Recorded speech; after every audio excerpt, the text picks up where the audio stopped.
Welcome back once again. اور جیسا کہ ہم ہر روز آپ کے سامنے صحت عامہ سے متعلق کوئی نہ کوئی اہم ٹاپک لے کر آتے ہیں, اس پہ ڈسکشن کرتے ہیں ریلیونٹ پرسنالٹیز کے ساتھ. تو آج ہم ذکر کر رہے ہیں جی بلڈ پریشر کے حوالے سے, اور اس کو ایک خاموش قاتل بھی کہا جاتا ہے کیونکہ اس کے شکار افراد کو اکثر معلوم ہی نہیں ہوتا کہ وہ اس کا شکار ہیں. اور جب شریانوں سے گزرنے والے خون کا دباؤ بہت مسلسل زیادہ ہو جائے تو یہ پتہ چلتا ہے جی کہ پھر آپ کو اس مرض کا شکار ہو گئے. ایک تحقیق کے مطابق پاکستان میں تقریباً 46% آبادی کو یہ معلوم ہی نہیں ہے کہ وہ اس خاموش قاتل مرض کا شکار ہے. اس بیماری میں مبتلا 20% دوائیاں ہی استعمال نہیں کرتے ہیں جیسے ضلع میں. اچھا جی, بیسکلی بلڈ پریشر تو زندہ رہنے کے لیے ضروری ہے کیونکہ پریشر نہیں ہوگا تو پھر ہم کہاں سے رہیں گے.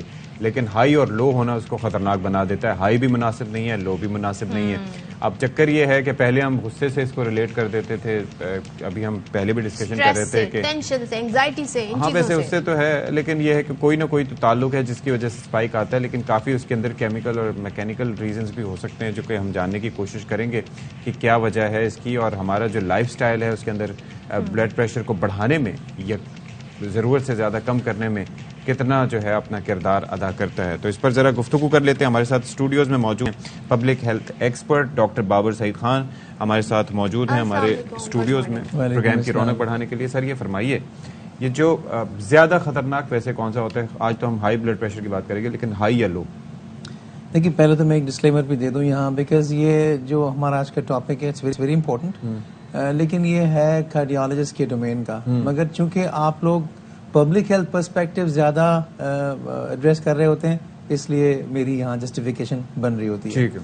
اچھا دیکھیں, جو آپ نے کہا کہ ہائی ہونا زیادہ نقصان دہ ہے یا لو ہونا زیادہ نقصان دہ ہے, انفیکٹ دونوں ہی نقصان دہ ہیں, کچھ تھوڑا سا کم اور کچھ تھوڑا سا زیادہ. کتنا ہائی کتنا لو نقصان؟ دیکھیں اگر ہم نمبرز کی بات کرتے ہیں تو ہمارے پاس ایک جو ذہن کے اندر ہمارا سارا جو باڈی ہے اس کے اندر جب خون پہنچنا ہوتا ہے تو پہنچنے کے لیے ایک منیمم ریکوائرمنٹ ہوتی ہے. اب سسٹولک یعنی جو اوپر کا بلڈ پریشر ہوتا ہے سادے الفاظ میں, اور ڈائسٹولک جو نیچے کا بلڈ پریشر ہوتا ہے سادے الفاظ میں, اب اس کی رینجز ہیں چونکہ ہر انسان کی کیمسٹری ڈفرینٹ ہے, ہر انسان کا 120 سے 80 کے درمیان ہوتا ہے. ہاں, اب یہ کہ اگر ہم سسٹولک کو 120 130 تک بھی اگر رہے دیٹس ایکسیپٹیبل. ایسے ہی اگر ڈائسٹولک نیچے اگر ہمارا جو ہے نا وہ 80 اپ ٹو 90 تک بھی اگر جائے تو بیل بجنی شروع ہو جاتی ہے, تو 80 کے اراؤنڈ دیٹس فائن.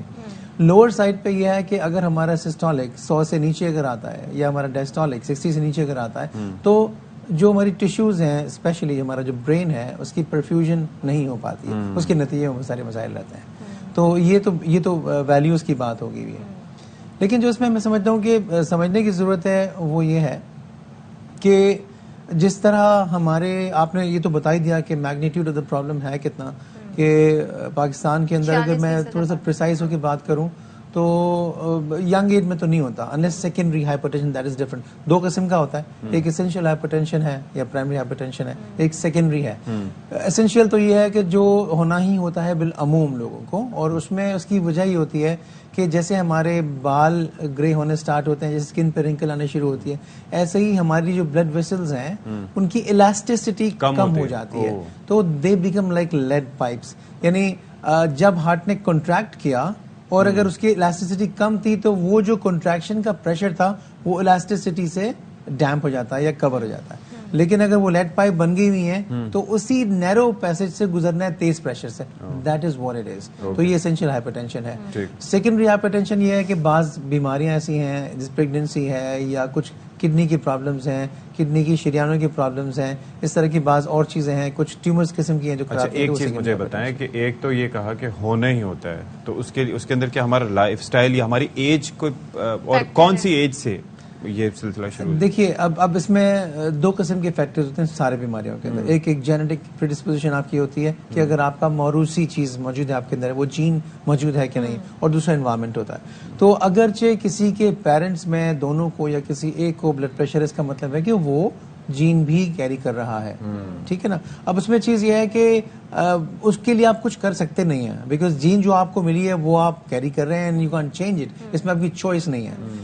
لیکن ڈومیننٹ افیکٹ جو ہے وہ ہوتا ہے انوائرمنٹ کا, کہ انوائرمنٹ سے مراد یہ ہوتی ہے کہ آپ کا لائف سٹائل کیا ہے, آپ کے کھانے پینے کے اوقات کیا ہے, کھانے پینا سونے جاگنے کے آپ کے طریقہ کار کیا ہیں, یہ سب باتیں جو ہیں, آپ کتنا اسٹریس لے رہے ہو, آپ کتنا ویٹ کتنا آپ نے رکھا ہوا ہے, کنٹریبیوٹ کرتا ہے. آپ نے باڈی کیمسٹری کی بات کی, ایج فیکٹر کی بات کی, بٹ جو آج کل کا جو ماحول ہے جس میں ہم بہت ٹینس ہیں, اسٹریس ہے, اینگزائٹی ہے, ڈپریشن ہے, یہ بھی فیکٹرز بنتے ہیں.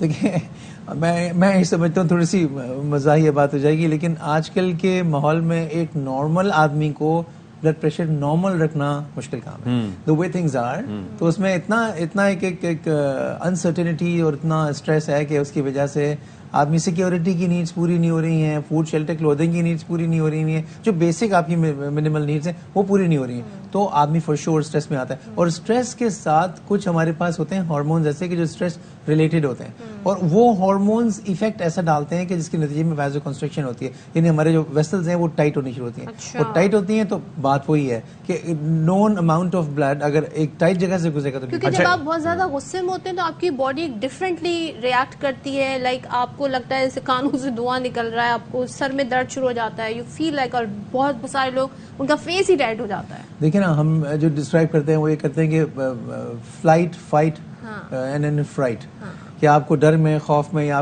اس میں کیا آپ کا جو ایڈرینلین ہے اس کا سرج ہوتا ہے, اور یہی وہ ہارمون اس کا میں نے آپ سے ذکر اچھا کیا. ایک چیز مجھے بتائیے گا کہ یہ تو یہ ہے کہ اوپر کا بلڈ پریشر اوپر گیا تو پھر نیچے کا بھی اوپر گیا, وہ ایک الگ چیز ہے, لیکن اگر اوپر کا بلڈ پریشر 140 یا 150 کی رینج میں ہے اور نیچے کا جو ہے وہ 60s میں, یہ کون سی کنڈیشن ہے؟ دیکھیں اگر اس کو کہتے ہیں پلس پریشر, یعنی فرق بٹوین سسٹولک اینڈ ڈائسٹولک کے جو بیچ میں گیپ ہے اس کو ہم کہتے ہیں پلس پریشر. ایک لوور سائڈ پہ اور ایک ہائر سائڈ پہ. جی, عام طور پہ یہ پروپورشنیٹلی بڑھتے ہیں, لیکن بہت مرتبہ یہ دیکھا گیا ہے کہ اوپر کا تو تھوڑا سا بڑھ گیا اور نیچے کا اتنا فرق نہیں پڑا, بلکہ وہ نیچے آ گیا. تو ایسا نہیں ہوتا کہ نیچے کا نیچے آ جائے اور اوپر کا اوپر چل جائے. ایسا بھی ہوتا ہے 140 68. دیکھیں جیسے مثال کے طور پہ کہ ایک بندے کا نارمل جو روٹین رہتا ہے وہ 120 80 کا رہتا ہے یا 120 70 کا رہتا ہے.